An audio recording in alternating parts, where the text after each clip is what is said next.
Okay, we're off. How's it going, everyone? Um, Today I have James Bell on.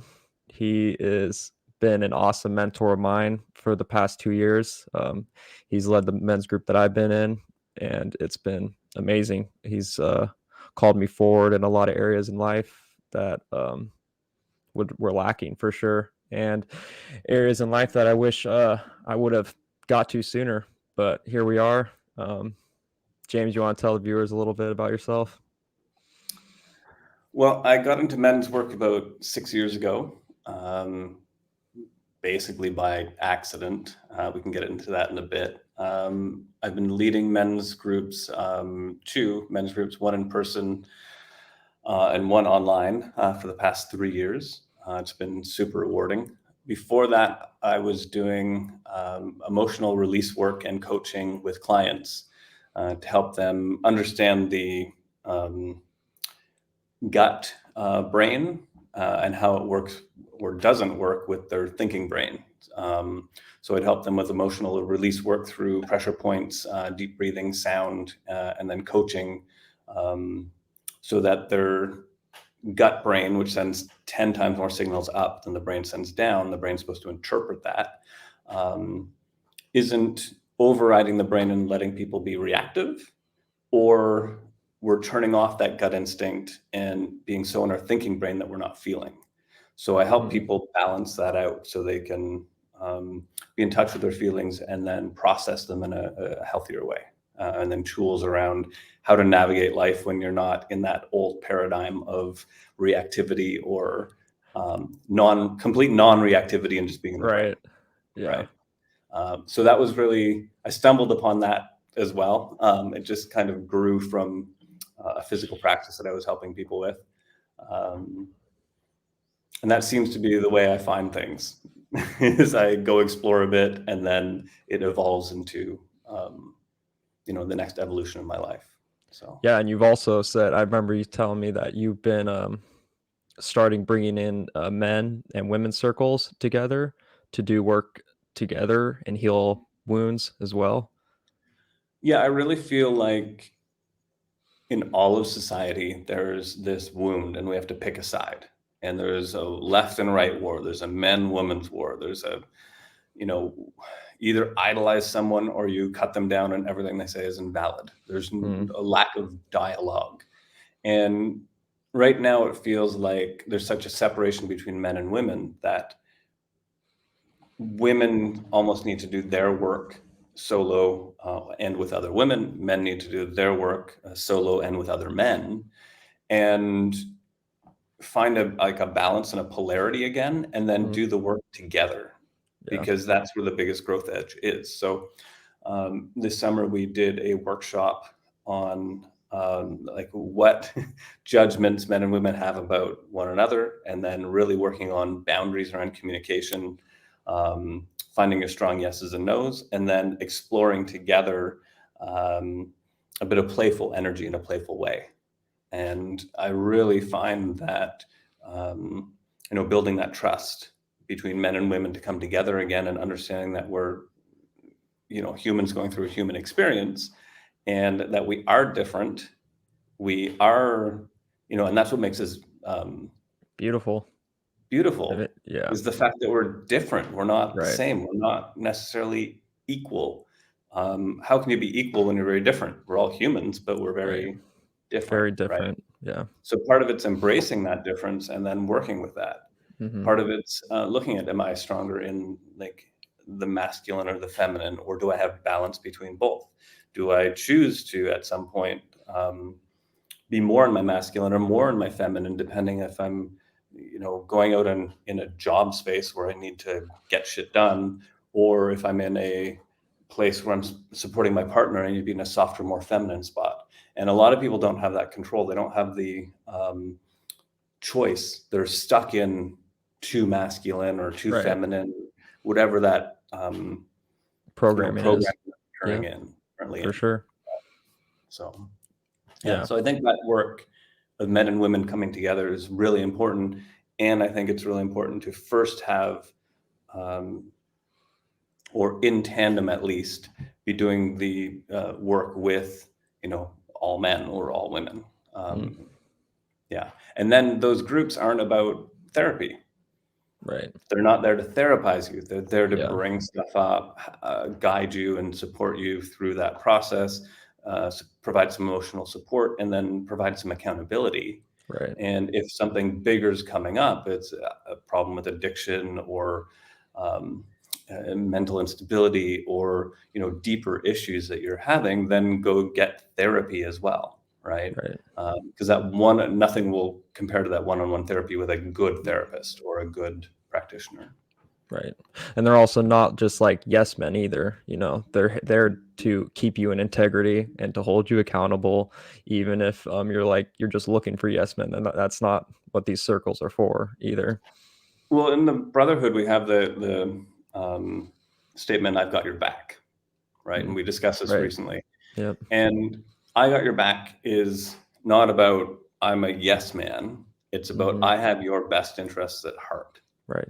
That in that circle, I'm going to give you the best advice that I can. I'm going to offer my experiences in life so that you might learn from them. I'm going to also challenge you when I think you're lacking. Right. And hopefully that challenge is a call up, right? It's not Right. a attack or Mm. anything like that. That's the difference in a safe space versus a non safe spaces. That it's calling people up, Right. and sometimes calling them out, but not in a attacking way, Hmm. right? Um, and all of that, I think is really important to creating that a safe space. The safe space isn't about, um, it's not about not being triggered. It's when you're triggered, you're still supported. Right. The other side of I've got your back is that when somebody says something that bothers you and triggers you, and it's like there's this fire in you and you want to attack the guy, to be able to sit back and relax and go take a deep breath and go like, whoa, if this guy's got my back and I'm this upset about it, Right. what's that say about me? Yeah. Right? What if he's got my back, then I have to at least look at it. I can disagree with him. I Hmm. can, and hopefully when a guy calls you out like that and there's a reaction to it, you can go, oh no, I actually believe in this decision. Here's why. This is why I feel good about it. Or you go, oh crap, like that's a blind spot for me and I really want to look at it. Right. For sure. So I've got your back is a big, I think a really big thing to create a safe space and a space where you can call one another up. Right. Yeah. Yeah, and it's a safe space that a lot of men don't have in like the common society in our culture these days. I mean, we have I'm sure I mean, I know hundreds of people, a lot of men have friends, but are they friends? What do you guys actually talk about? And are they yes men? Are they people that won't hold you accountable and keep you in integrity and be those people that have to be like, this is not a good decision. You got to look at this from another lens. And so, yeah, it's kind of crazy to think about some men. Men will think that they have friends, but what is that definition? You know, and I've noticed myself going into this men's work too. Um, I've disconnected with a lot of people that I thought were my friends, and it's nothing that they did that were wrong. It's just I have nothing in common with them anymore. I don't talk to them as much, and it's just I realized our friendship was based on a falsity of whether it was going out drinking or the conversations we were having. They weren't fulfilling in my life. Yeah, it's kind of wild to think about. Well, there's a saying, or how we want to look at it, of you're the sum or the median of the 5 people you spend the most time with, right? Hmm. And a lot of if you've got 4 drinking buddies that you go out every night with and you drink and you talk about how shitty your life is, and you don't actually make change, you just want to complain. And in those groups, a lot of time, a couple people want to keep the other people down so that they feel like they're supported, right? And as you break free of that and you get more positive role models and you go through big change, sometimes those 5 people you spend the most time with will drop off, or you'll spend less time with them. Doesn't mean they're not your buddies. They don't have your, they're not going to go to bat for you if you need to. It just means that sometimes you're outgrowing that container that you've built together. And that can be really uncomfortable.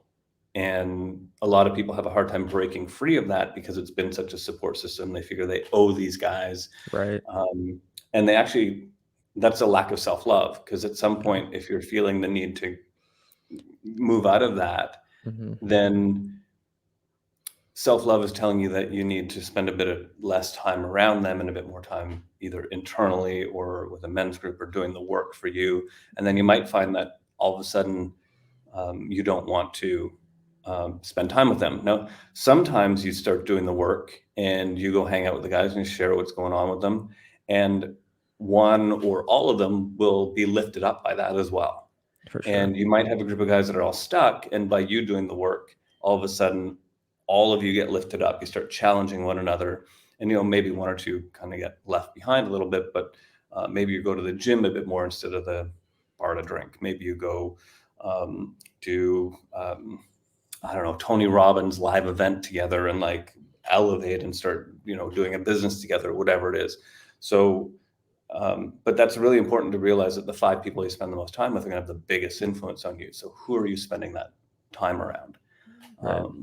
And it's really natural to have some people drop off as you're, leveling up. And Yeah. it's sad. Doesn't mean they're not Yeah. friends. Doesn't mean they don't value it. Just means that you might spend less time with them. Right. And Same with almost yeah, and it hurts almost sometimes, because you feel like you owe them something. And Yeah. it's like and it's the same with family members, too. Some they're part of your family, and because of that word family, you feel like even if they're toxic to your life, you still you feel like you need to keep them around because of that title that they hold. And that's the balance between the self-love that you were talking about and just appeasing. Well, there's a difference between keeping them around and spending less time where they're influencing you, Yeah. right? If Right. you have Friday dinners and you talk to them every day of the week and it's Mm-hmm. not a good space, maybe you're just going to Friday dinners and you're not engaging as much, right? Um, Maybe you're pulling back a bit. It doesn't, you know, it doesn't mean you have to totally disengage from people. It simply means, oh, I need to give that a little less energy until I've Right. healed some things so that I'm not as triggered or bothered by what they're saying, Right. right? And that's part of, men's work. It's part of doing the work. We look at our dads, the relationship to our father, the relationship to our mother, which are two of the key relationships in our lives, and then like how it's impacted us, how it's Mm-hmm. currently impacting us, and um, what we're looking for in the world that we didn't get from them. Right. And then once you can heal some of those wounds, all of a sudden being around them can be very different. Yeah. Sometimes it can be more volatile, and other times it can be very healing, and just see them as a flawed human, which we all are. Right. Right. Once you get to that point and you have compassion for them, it's great. Yeah. What I did is I had too much compassion, gave them the benefit of the doubt for everything, Right. and bypassed being angry at how badly they fucked me up. Yeah. Right. Looking at your past self, the child version of yourself when you actually were hurt from those moments, but you can intellectualize them now as an adult and be like, well, they were, doing the best they could.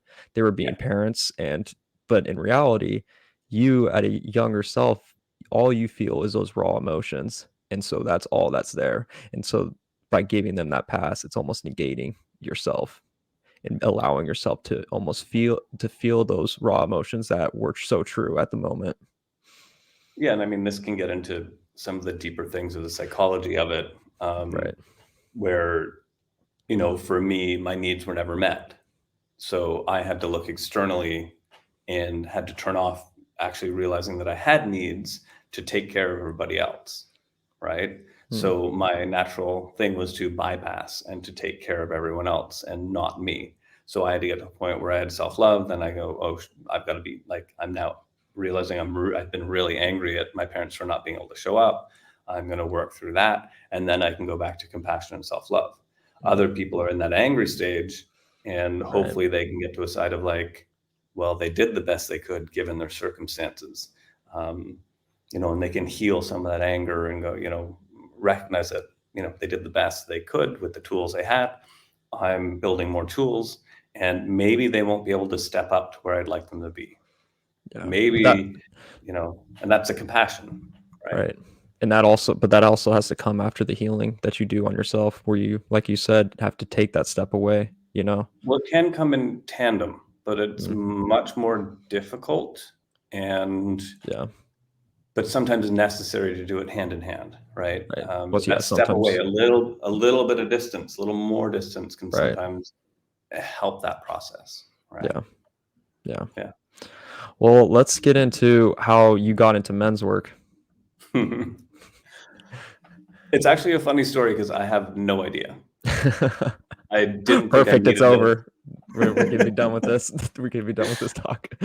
Um, I So I was in this group of people that did something called the Village Forum. It was a good community. There was a lot of poly people, and unfortunately, that community just kind of dissolved. And right after that, I was involved in a head-on collision. So really bad concussion. Mm. Couldn't continue with my healing practice.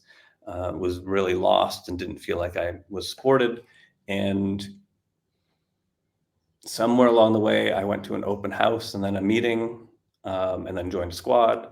And I thought I was doing it for these other guys, that I was there to like be the counselor or the coach that I'd been.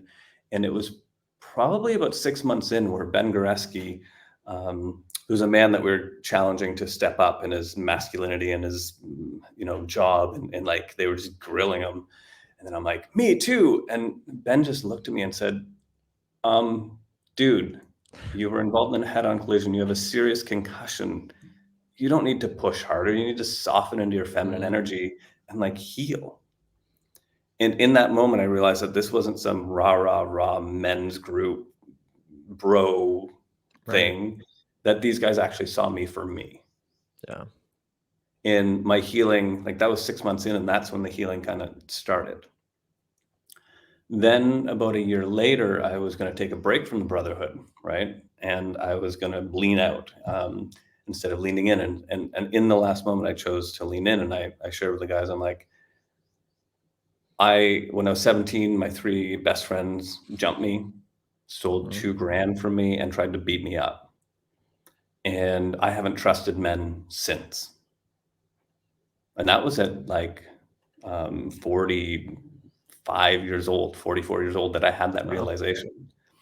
And I said, I don't even know how to be a friend to other men. Mm. And in that opening up, a lot of like every guy had something to say, and around not trusting men. And a lot of men don't trust men, right? 6 months after that, I was co-leading, and I had a very challenging, fiery co-leader. And he was trying to burn the place down, and I was trying to be super compassionate. And somewhere in the middle, we found this really good balance.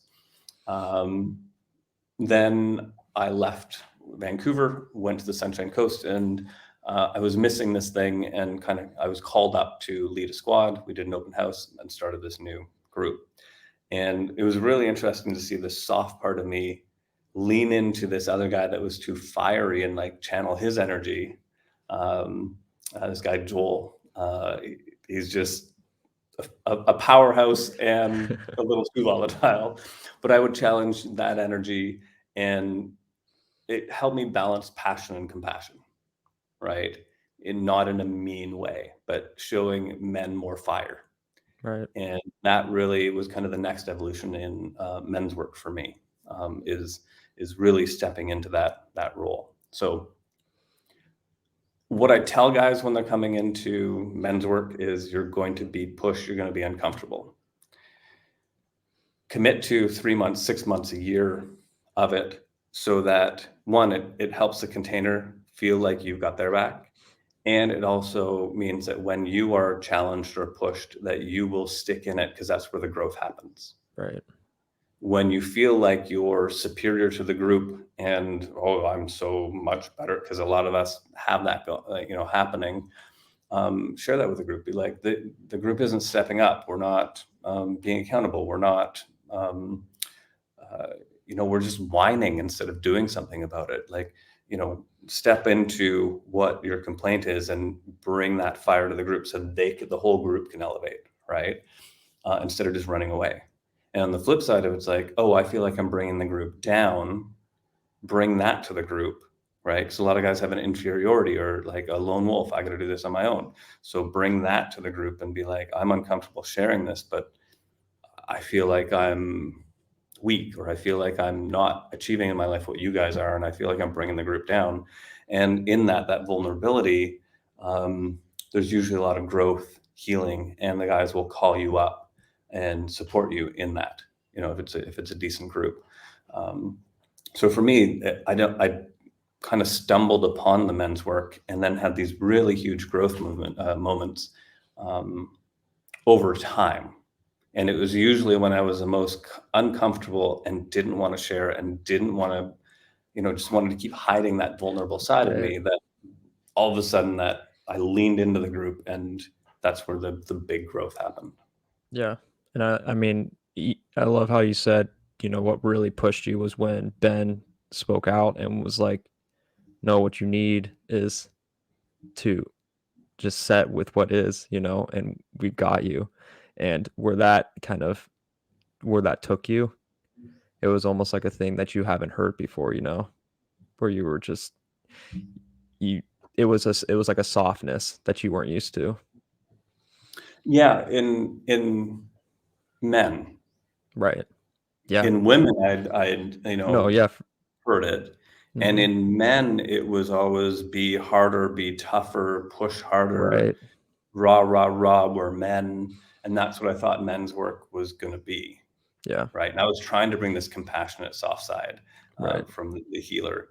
And um, it's funny because even just recently, I needed that warrior energy to push through 6 years of concussion and physical rehabilitation. Um, and now I'm like, I want to let that warrior rest. Right.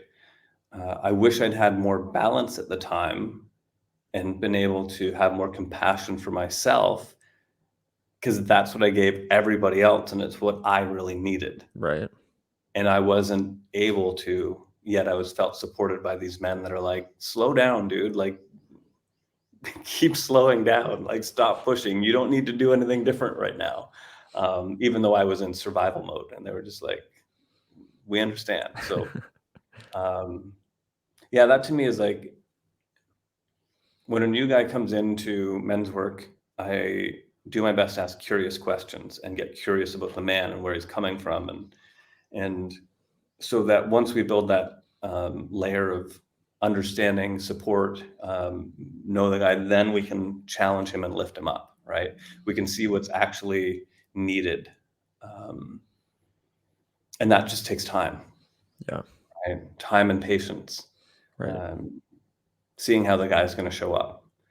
I think that's a big part of the leadership role, is to observe what each man needs, right? And the group as a whole is my main, um, and keeping that like a safe container, somewhere where you can be triggered and talk about the triggers, and be angry, and feel a bit intimidated, and then have the conversation. I think, you don't need to be the best advice giver, holding the container in that way. And then on top of that, I think the next thing is seeing what each individual guy needs, having a bit of an understanding. This guy needs to be pushed a little harder. This guy needs a bit more compassion. This guy needs, wants to be a leader. So how do I lift him up and challenge him?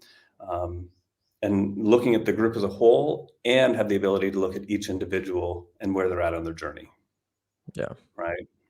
And then yeah, doing the calling up or the, calming down or the whatever, um, yeah, whatever feels right for that man. Yeah.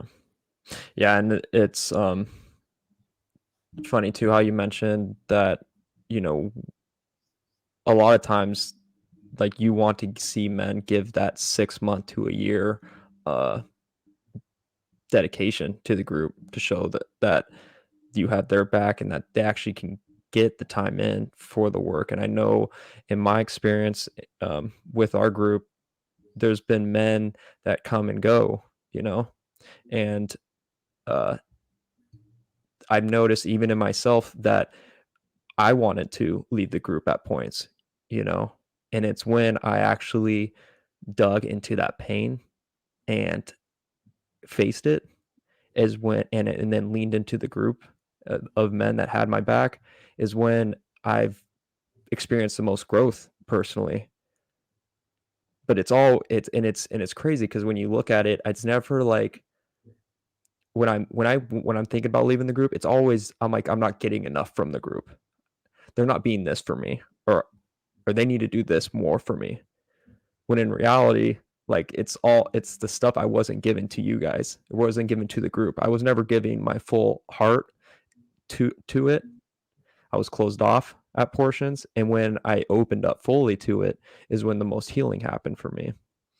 And I noticed some men can't get there, but it's crazy to see that yeah, you get what you put in, you know. And Well, part of the flip side of that is that a lot of men don't trust other men. right. We've had a lot of men attracted to men's group haven't had good male role models. So when they're getting closer to the group, it's terrifying Yeah. to actually trust other men with your emotional state, with calling you up, with um, being close to a group of men and actually feeling like you trust them. And I Yeah. think that's the edge that a lot of men come up against um, is that fear, Yeah. right? I have to be to grow here. I have to be vulnerable with other men.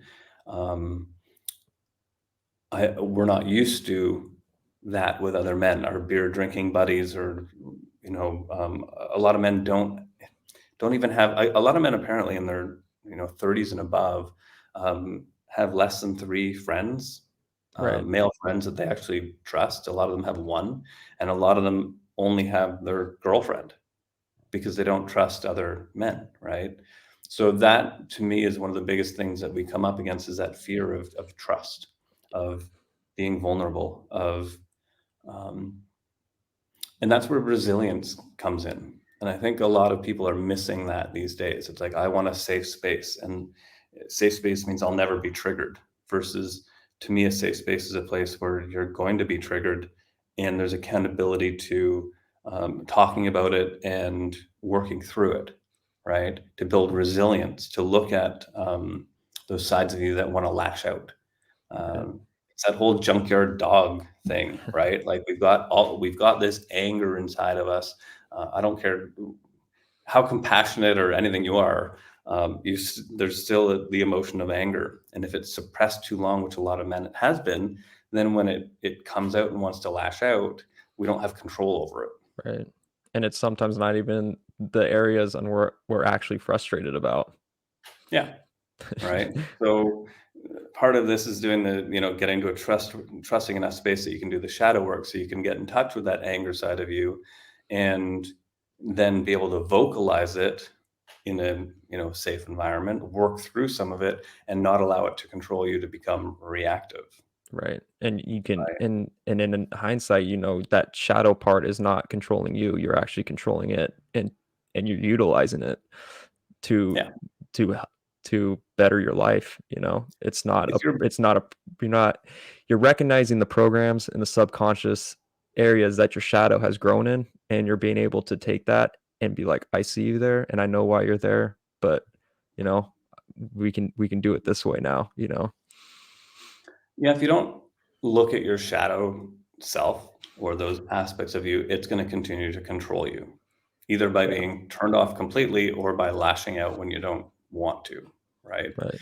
So when you create this safe container and you start looking at your shadows, um, there's some resolution and some making, as my co-captain used to say, Luciano, he would say, becoming friends with the junkyard dog in you, right? So if you're not friends with it, when he comes out, he just bites everyone and gets pissed off and lashes out. But when you're friends with it, you can you can keep him on a short leash and Right.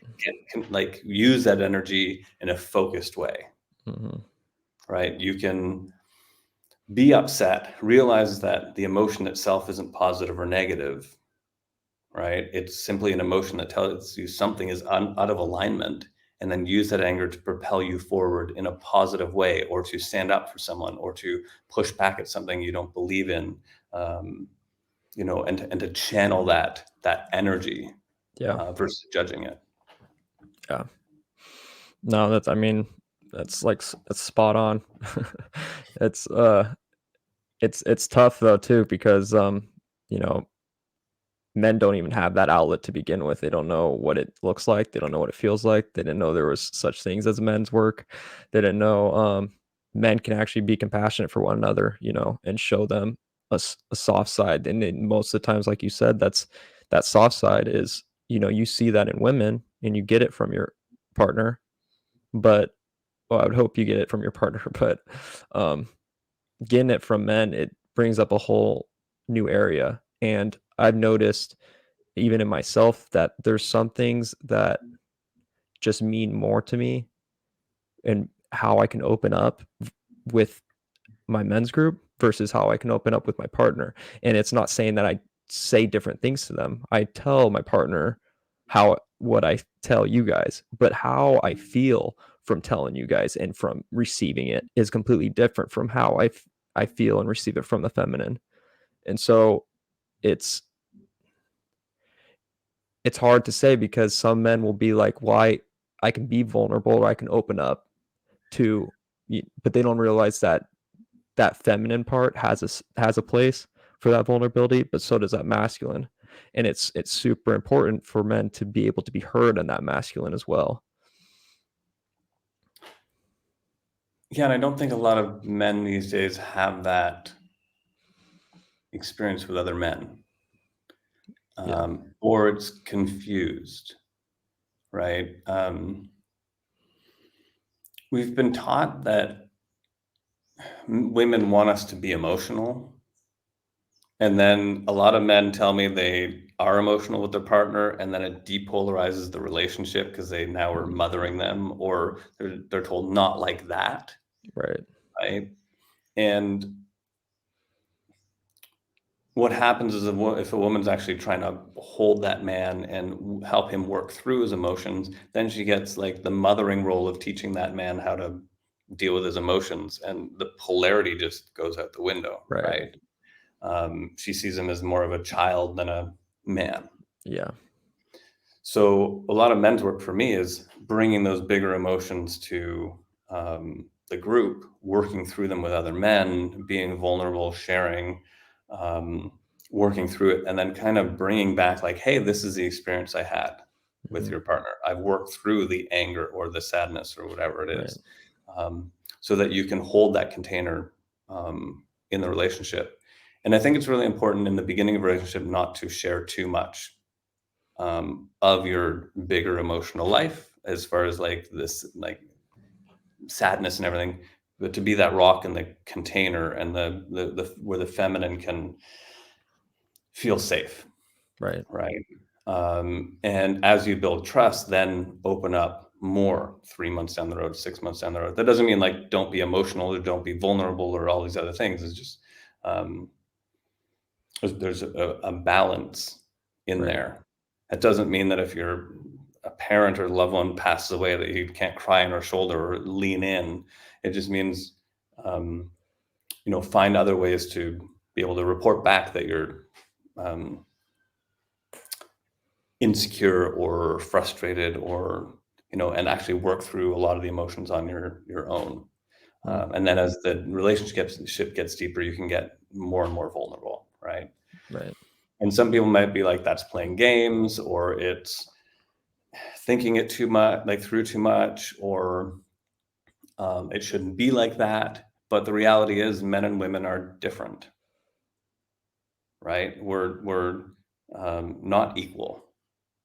We're very separate entities. Hmm. And as we said earlier, that's the beauty of it, right? So embracing that part and realizing that sometimes we need to be the rock, Right. right? That the feminine is going to push back and test us because the feminine wants to see that we can be solid when we need to be, right? And Right. that's on a deep level.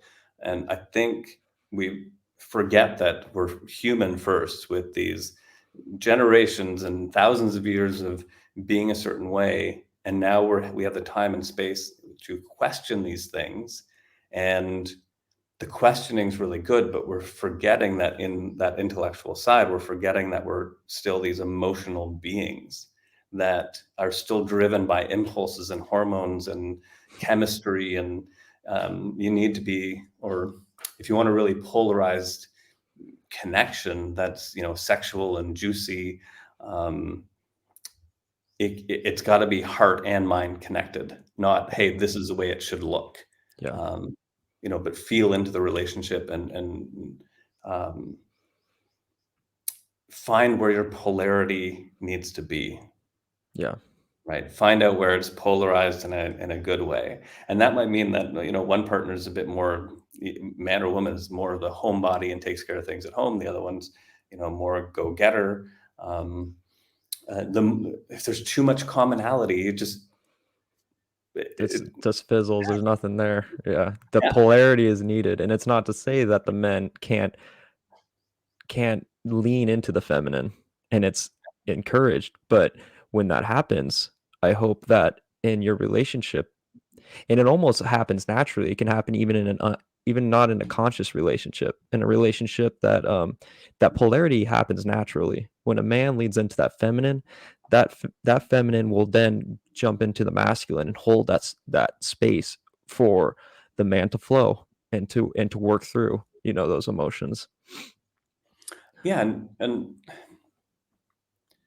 the one thing is, a lot of people are subconscious. Like, a lot of women today have gone into, what is it, boss bitch or boss babe mode, and they're very like in the masculine, and they're like, but they embody it Yeah. in all aspects of their life, Right. right? And they can't turn it off. A lot of single Right. moms have had to be in the masculine to raise their kids and soften. So they might not be.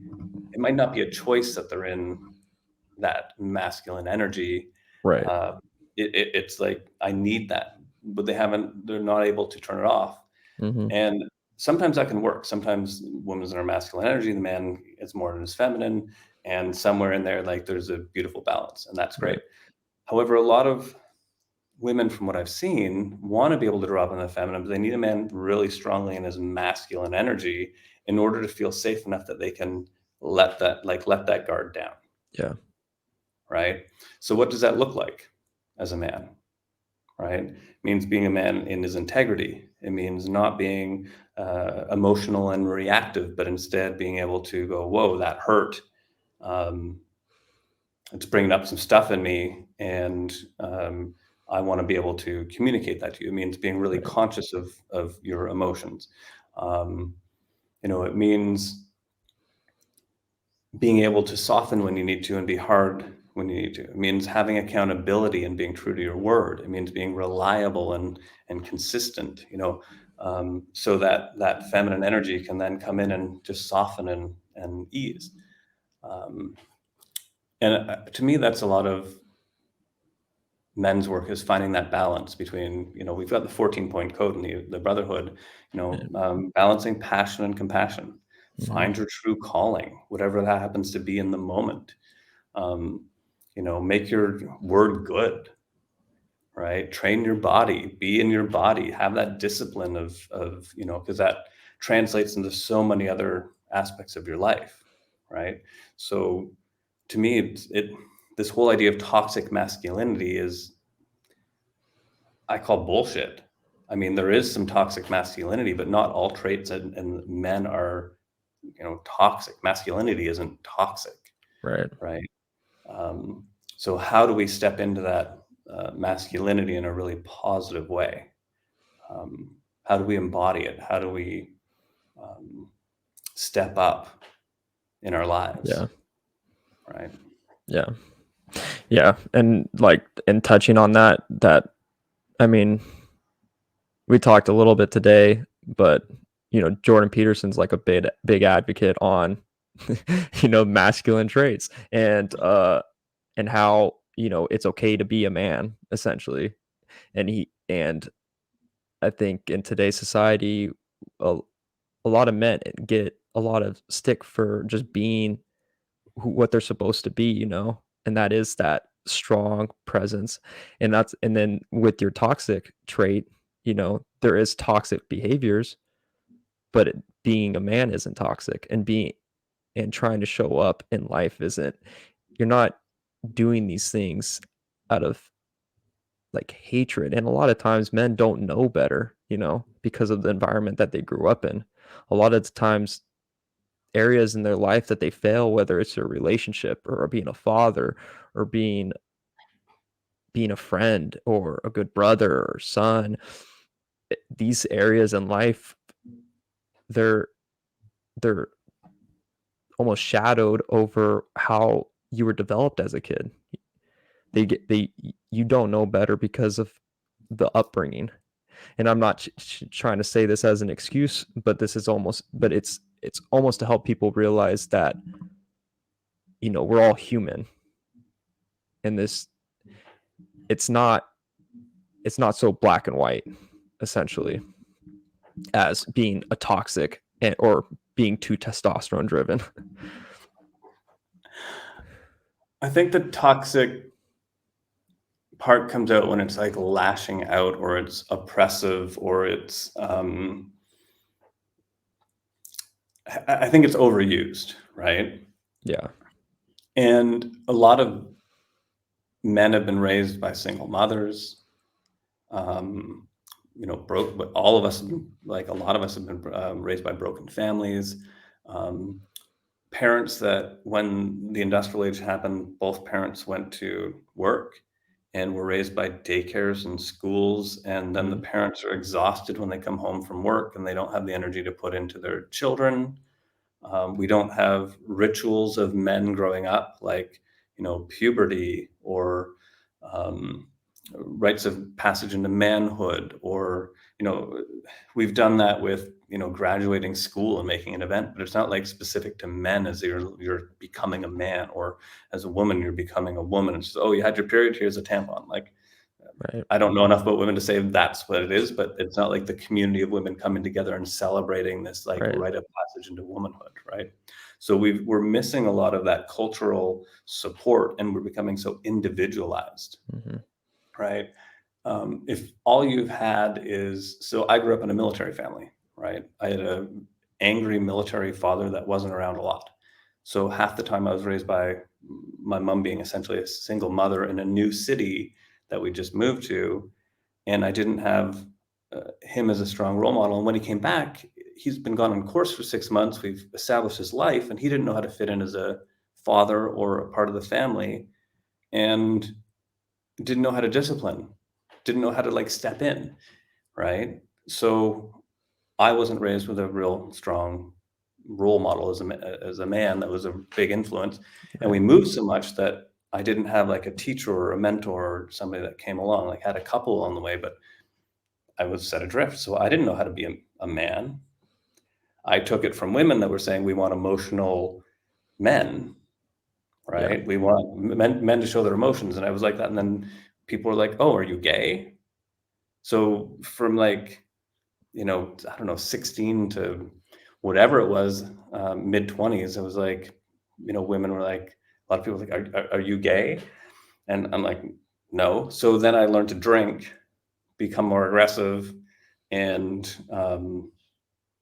hooked up with women, and I became kind of an asshole because I went against what I thought, what I was taught a man was supposed Right. to be. And all of a sudden I was getting laid all the time, but I had no emotional connection, right? It took me quite a while to get positive male influences my life that showed me how to be like a real, man, a good man versus a nice guy, Right. a man that was in integrity, that had a good emotional balance, treated women well, but was assertive and had boundaries in order to become the man that women really wanted. And I saw this little clip recently, and it was like, how do you look at dating? And they're like, if you cultivate this beautiful garden, right, of you, um, uh, do the work, you become a good person, you accomplish things in your life, you have compassion, you have passion, you're doing stuff. It's creating this garden that's going to attract butterflies, right? And hopefully attract people in your life that are amazing. And that the worst thing that can happen is you have this beautiful garden of a person inside of you that you've become, Right. right? Yeah. Worst So worst thing you're left with is this beautiful garden, yeah, which is pretty so amazing. yeah. So for me, it's like, what other gardeners, what other people, what other men, what other influences can we have that are going to help us support that are going to support our growth? Um, and a lot of us haven't had those role models. So what happens is that Jordan Peterson comes along, and despite his faults, he's got some really good things about discipline and masculinity, and um,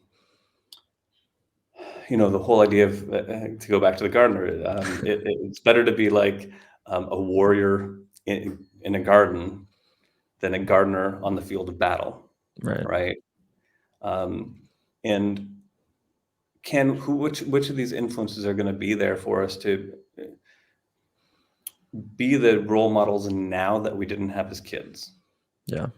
Yeah. right? And If you've he's had and that he's father, then can you right. find some really positive men in men's work in um, on YouTube with, like, the Jordan Petersons and the Gabor Mates and the um, whoever else that you want to look at right now, Connor Beaton. Like, there's a lot of great influence. Mark Groves and Create the Love. Like, there's all these amazing influences that we can lean on now, and that's one of the great things about social media is we're not stuck here alone if we Right. choose not to be. And Yeah. hopefully, when you're doing that work, you're not just sitting on a keyboard, watching all that. You're getting involved with other men, because that's where the actual healing happens, is in these Yeah. groups, Yeah. right?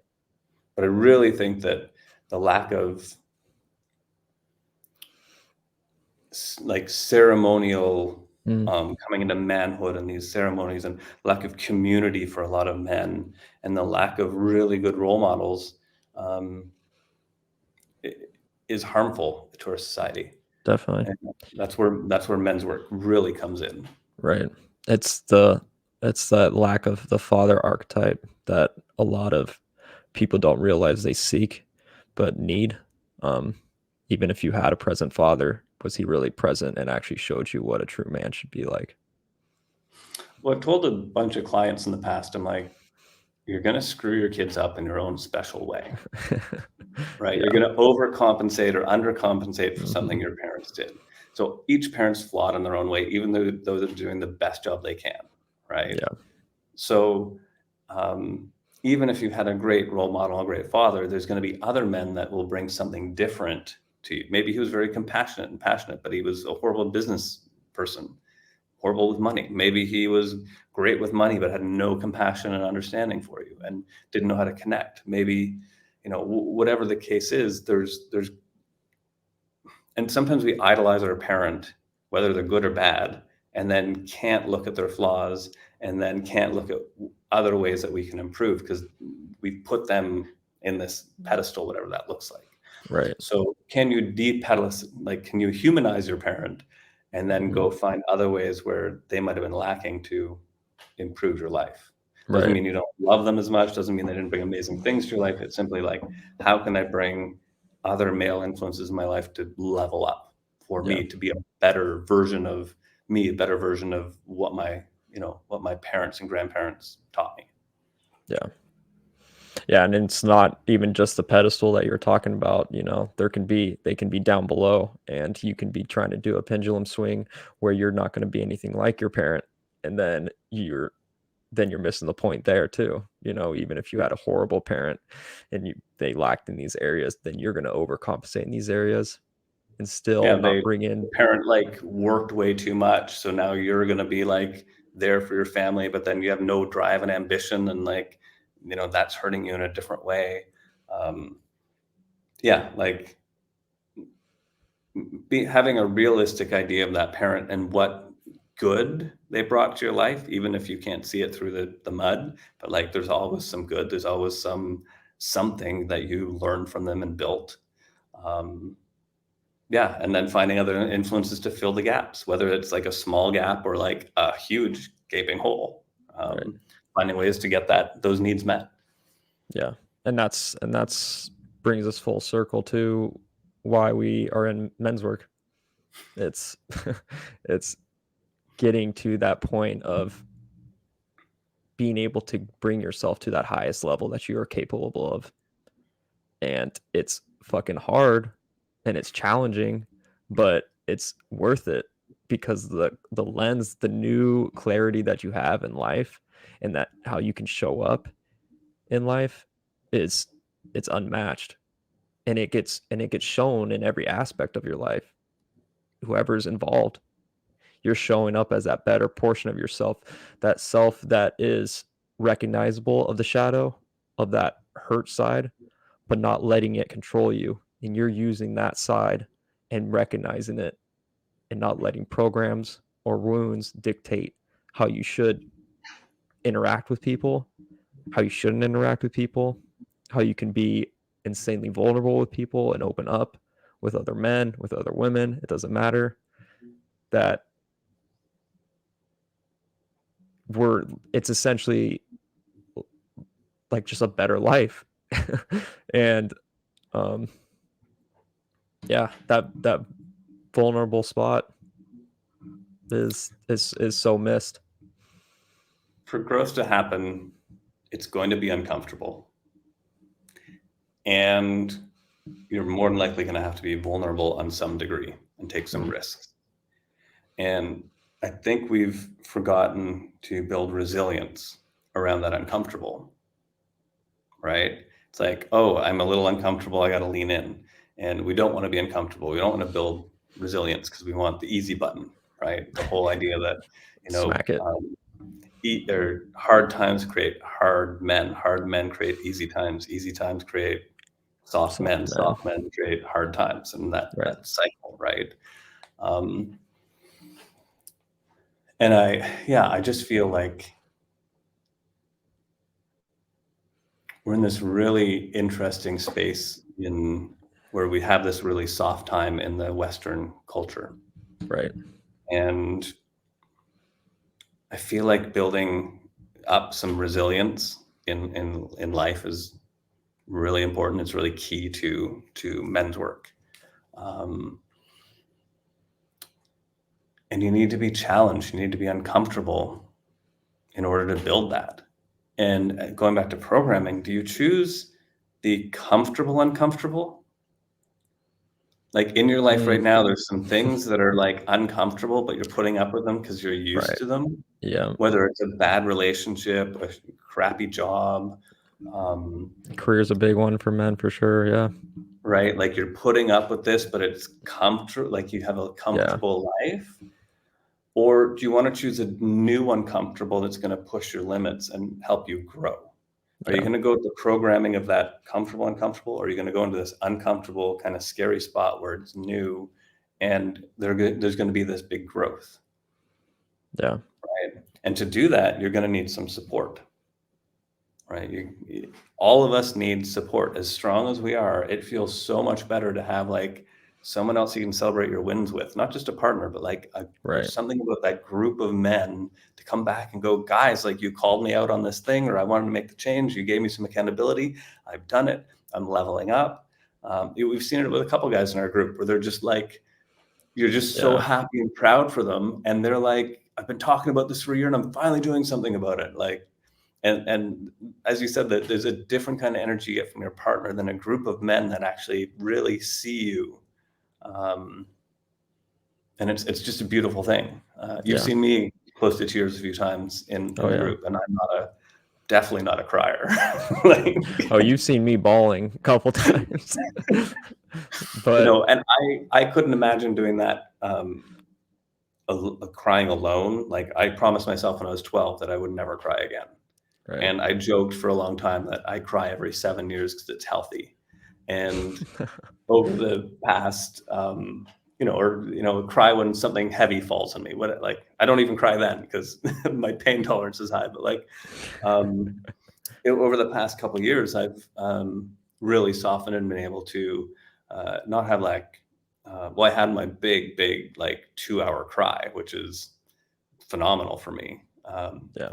But I've been able to have like tears and feel that emotion of like overwhelm, whether it's happiness or sadness, in our group. And that's been so healing to be able to be that vulnerable in front of men and not feel judged, but actually them go, I feel closer to you because of that, which is the Right. opposite of what I'd experienced as a teenager. Like, Yeah. oh, you're a girl, or you're Yeah.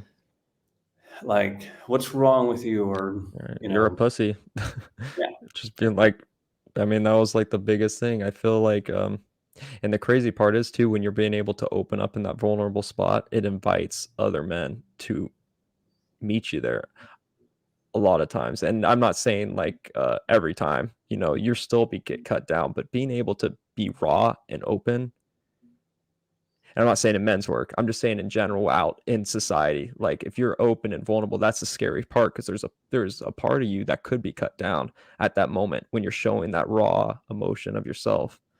But man, when you're around men that are conscious and have your back and that are trying that have your best interest, when you show that open and vulnerable spot, that brings them to that spot too. It brings them closer to you and it sees them in a light. And it also a lot of the things it it brings areas in life that you guys have in common. It humanizes you. And then these men are like, oh shit, I've had this same issue. Man, look at how he's handling it. Or I have somebody else that has the same fucking issue as I do. It's it's wild. And a lot of times we just don't know it. A lot of times we just go through it. Well, it also gives other men permission that it's okay to do that. Yeah. It's okay to be vulnerable and to have that emotion come up. And a lot of the times what happens is there's a fear of our own emotions. So a lot of guys lash out when you get emotional because they're afraid of what's going on inside of them, that they might have to have Mm, compassion, they might have to be vulnerable, and they're not used to it, right? right. So giving them that example and being strong enough in your um, who you are, that you're not overcome or bothered by the fact that you're emotional in front of these other men, um, even if they're lashing out or they're being mean. It's like, well, I'm still okay with me being vulnerable, right? I've gotten to that level where it doesn't matter what's going on for them, or if they attack, like verbally attack me or say those words, um, I'm in a good spot. And hopefully that translates for them to be able to like maybe one day go, oh, or even if there's like 10 men that have observed that, or five, maybe one or two are like, oh, I'm going to gravitate towards that energy. How do I get that? Yeah. Right. And the other thing is I find that it's really hard to get to that level of comfort and confidence without another group of men that you can sit in circle with and build that. Right. Right. Doing it, like, it's really tough to do it on your own, but have a bunch of men going like, I see you and Yeah. it's okay. Can build up that confidence and that security so that I say this a lot, and I've said it a number of times in the group. I'm like, we do these things in this group where it's safe or safer, build resilience and practice in this group so that hopefully we can go into the world and practice it out there with more confidence, whether it's showing and expressing anger, um, um, sadness, overwhelm, um, practicing a new tool of putting up boundaries and saying, no, I'm not going to put up with that. Practice it in the group where you might be called out, you might have accountability, you might have some pushback, but it's in a supportive way, and then go practice it in the world. Because if you're just practicing in the safe space, I mean, it's great, but the idea is to go have a fuller life at the end of the Right. day. Yeah. So can you practice these tools? Can you sit around with these other men and practice being emotional, vulnerable, speaking out, putting up a boundary, getting angry, even like having an argument with other guys in the group that like on an issue you totally don't, we had a Trump supporter, and we like, in one of my groups, and we would fight over it, and like there was heated stuff. And at the end of the day, we came to terms with like the differences.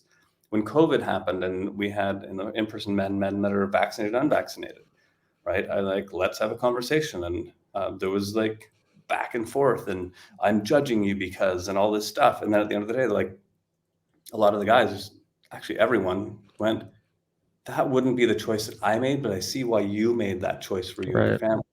Yeah. Right. I see that it's not just what the media was telling me. It's like you're a human being making a fluid choice. And all of a sudden Mhm. there was less animosity and judgment, and we just kept sitting in circle. Right. Right. So, And it also allows them to take a step back too and be like, wow, man, is this really something that triggers me, and why? You know, yeah. why is Is these it my decisions choice, or is it like society and the media's influence that is, and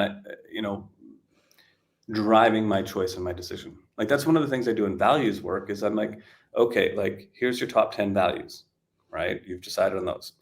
Now narrow it down to your 5. Now, once you've gotten there, let's look at and then say, let's look at your bank accounts, let's look at your behaviors, let's look at how you live your life. And does it reflect that? Right? Is Mm, you putting your money where your mouth right, is? And if you're not, is that actually your value, or is it society's, right. or your family's, or what you think your values should be? Yeah, And then reevaluate like, oh crap. And a lot of the times, the things you think are what you value are uh, not what you value. right, And in that choice, you can either go, well, I actually want to value that and I'm not, so I'm going to change my life. Or, oh, I'm going to adjust my expectations because, God, that's my family's stuff or society's stuff. And what I really care about is these things. And then you can course correct to support the behavior you already have in order to keep growing. Right. Versus trying to like, sometimes there's a battle inside of us between society and our family and whatever else versus what our heart's telling us. yeah, Right. And I think that's really important as well, is like in men's work, is to really figure out what your values are. yeah. And Right. that's and a lot of times when we come in, we don't know. Just like you said, a lot of the times our values are masked by what family influences, cultural influences, relationships, and just how you've grown up. They're they're values that you think you have, but don't realize you do. And that's another point of what men's circles and doing the work is about, is to actually bring clarity to those values and what is important in life. Yeah. It's fascinating to watch guys say, oh, this is my value, or this is what you know, and then you're like, oh, but your behavior and the words you're saying are totally different than that. Yeah. What's going on there? Right. Right. That might be a blind spot for you. Yeah. Um, and as you said earlier, like also on the flip side of that, feeling like you're part of something and you're not alone, right? Yeah. And that, like you said, sometimes you feel alone in that thing, or you feel, and then I like doing this where when I see a guy feeling alone, it's like, who else has felt that way or feels like that now? And Just so like everybody raises most of their the hand. time, like 80% or more of the Yeah. men lift their hand and be like, yeah. And then it's Yeah. like, you don't feel alone Right. Well, I mean, anymore. we're You feel like, we're all whoa. the same, Yeah. when it keeps deep down to it, a lot of us grew up in the same era. I mean, even if it was a decade or so difference, we had very similar upbringings, and then like wounds that are very much to the core, even though they were shown in different ways growing up. The core wounds are still very similar. And so men are just all so alike in a sense, down to their core. And I don't think a lot of them realize that. A lot of them think that they're alone. and feel alone. Well, we've also had common experiences with other men, whether it's Mm, locker room or right. schoolyard stuff. Yeah. Um, the whole idea of hurt people, and even if you're the bully, you were probably bullied before you became the bully, Right. right? Um, we've had common experiences with women, right, where Yeah. we have made similar mistakes, or we've shown up in the same way, or we've been called out in the same way. Like there's so many commonality. And when I started the in-person group, I was like, oh, I understand this. This is pretty basic. It's men in a small town. You know, um, we're going to have the same things to talk about. And then when I started the online group, I was like, oh, there's going to be all these new problems. There's going to be like international things and how we deal with Right. women and Different countries. it was the exact same Yeah. stuff, Yeah. like the exact same stuff. Um, and I was surprised because I didn't think I'd be equipped to deal with some of the cultural stuff, but like I was Right. surprised and really kind of felt a reassurance Yeah. that all men are going through similar stuff. Like some cultural stuff is going to change, but at the end of the day, we're all struggling with similar issues, Yeah. right? Yeah. That's the core wounds of whether it's being unloved, not good enough. Yeah. They're they're all there. They're just shown in a different way, but they're all the core wound, and that's how we're all so similar. Yeah, and I don't think putting too much, like, it's great to figure out these wounds and figure out some of the stuff, but a lot of Right. the time what we do is we attach to, "Oh, this is my core Right. wounding," and, Yeah. Yeah. Yeah. I caution a little bit about putting too much, into that. There's Right. always gonna I remember a client would come up and be like, "Oh, it's this thing," and, a problem would come up, and it would usually relate back to her dad, and one time she's like, "Don't tell me this is about my father again," right? And it's like, well, that's our biggest influence, right? Yeah. Is that a core wound, or is it just something to be aware of that Right. you're trying to get that, Right. that love and not attach too much, but Right. to it, but have an awareness that there are these woundings or these things that happen Mhm. with our parents. There's love and support and acknowledgement, that all these things that we want from our parents. Um, and some of us are never going to get that. Yeah. We're just not. So how do you cultivate that from within? Mhm. And then people kind of err on the side of, well, I need to get everything from me inside of here, and I have to feel totally complete in here, or I'm never going to be happy in the world. It's like, well, no, we're also social human beings that want that validation. If you're demanding it and you need it to be happy, that's not healthy. But if you need nothing from anybody else, then you're just this lone wolf that, seems resilient, but doesn't have community and support. And you're going to be missing out on the richness of, sharing those things with another human being, Yeah.